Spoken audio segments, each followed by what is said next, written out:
Knowledge management and culture change. I think we all realise that implementing knowledge management is a process of culture change, as well as introducing new processes, new technologies, new accountabilities. You're also introducing new behaviours, new mindsets and new attitudes. That's a culture change process. Now, when you are changing a culture, you need to understand where people are starting from, and you need to understand how receptive they will be, and you need to understand what will motivate them to change their behaviour. I'm not going to go into detail of stakeholder mapping and stakeholder analysis, although this is something that you need to do for your key stakeholders. I'm going to talk more instead about the three main constituencies of people that you will find in your organisation, how you need to deal with them to help change the culture, and then finally how that will influence your knowledge management implementation campaign. Now, it's our experience working in knowledge management now since 1992, first in BP and then as Knoco, that there really are three types of people when it comes to hearing the knowledge management message. And we can call them the enthusiasts, the majority, and the laggards. The enthusiasts are those people who really come alive when they hear about knowledge management. It strikes a chord in them somehow. They become passionate and enthusiastic. If ever you're presenting to a group of people, you will see that maybe 1 in 5, maybe 20% will get it. The little light bulb will go off over their head. They will understand exactly what you're talking about and they'll grasp the vision immediately. These are the enthusiasts. About 60% of people, they understand knowledge management, but it doesn't seem a big deal to them. They don't care about it really one way or the other. They care about doing a good job. And if knowledge management is part of doing a good job, that's fine. They're not going to go out of their way to do it. They're not going to go out of their way to avoid it. The laggards, on the other hand, the remaining 20%, really don't like the idea. They see knowledge management as a threat to their personal safety, their personal knowledge. They really hold this knowledge is power feeling, and it's very hard to dislodge that. So 20%, 60%, 20%. The percentages may vary in your organisation, but there really is these three groups, the enthusiasts, the majority and the laggards.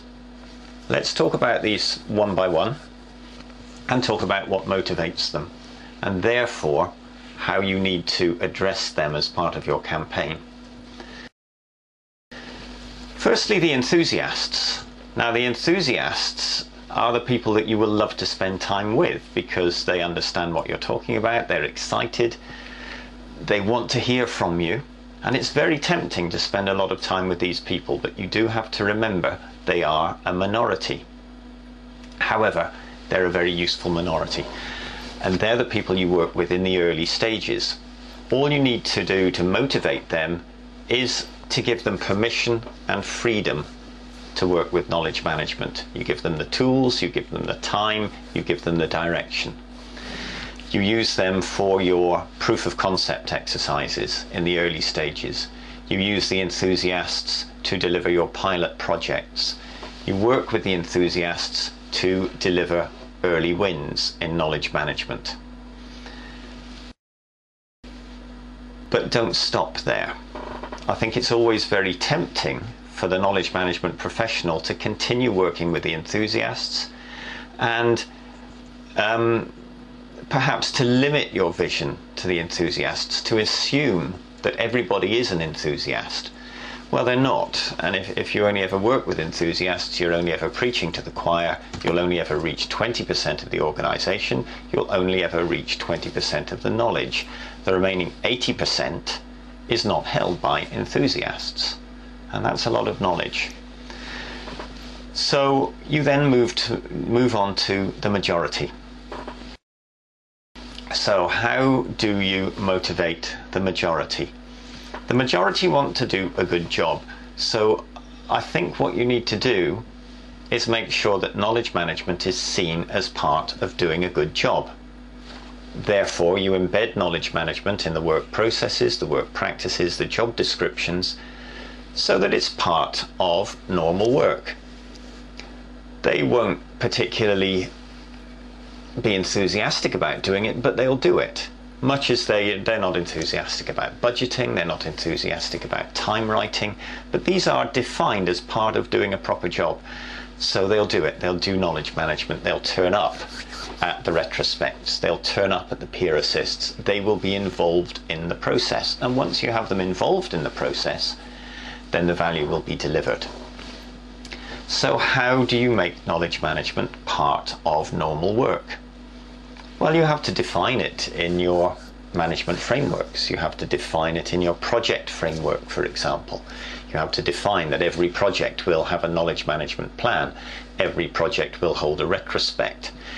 You embed it in the job descriptions of the subject matter experts, the technical authorities, the process owners, that they're accountable for looking after knowledge, making it available, keeping up to date. You embed it in the structures. You make it part of the way you work, and you review it during performance appraisal. Make knowledge management part of the way we work, and the majority will do it. And they'll do it competently. There will always remain the 20%, the laggards, who really, really don't like the idea. Now, if you're ever going to reach those laggards, you have to make knowledge management something that is unavoidable. That if you don't do it, you're not doing your job, and there will be consequences. This is where you need to look at rewards and recognition, and the flip side of that, sanctions and punishment even. Now, it's not many organizations have gone as far as introducing sanctions for people who don't comply with knowledge management expectations. Buckman Laboratories are one of the famous ones. There's very many stories about Bob Buckman's attitude to knowledge management, how he rewards those who do it, how those who don't do it find their behavior is not welcome. As Melissa Rumerson once said to me, we incentivize knowledge management in Buckman Laboratories. We incentivize it by, if you do it, we let you keep your job. Now, that's a hard-nosed attitude, but if you want to get at that remaining 20%, you have to make it clear that if you are not complying with your knowledge management expectations, your career will suffer.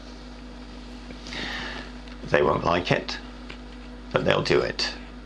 And if they don't like it enough, and if they leave the organization, knowledge management will not suffer. And if your organization is committed to knowledge management, you don't need 20% of people undermining it, refusing to do it. It sets a bad example.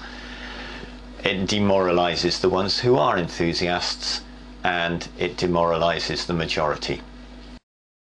So recognize you've got these three constituencies, the enthusiasts, the majority, the laggards. Work in the early stages with the enthusiasts to deliver the value. Once the value is delivered, then you have a hard conversation with senior management to embed knowledge management in the work process. But luckily, the enthusiasts have given you enough evidence to support you in this discussion. Once it's embedded in the work process, the majority will comply. And once you start to reward and sanction, depending on performance, then the laggards will come on board eventually.